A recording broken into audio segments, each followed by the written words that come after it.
¿Qué hubiese pasado si ella hubiese dicho que no, o ignorado o dilatado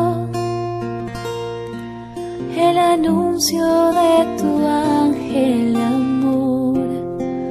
En cambio creyó en tu palabra y se hizo tu esclava en un acto perfecto y de fe.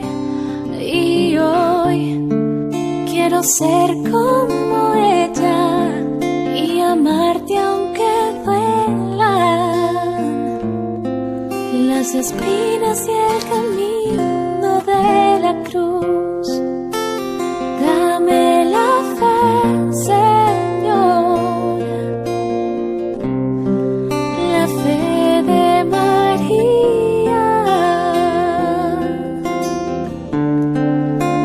para decirte sí, oh sí, un sí sin medir.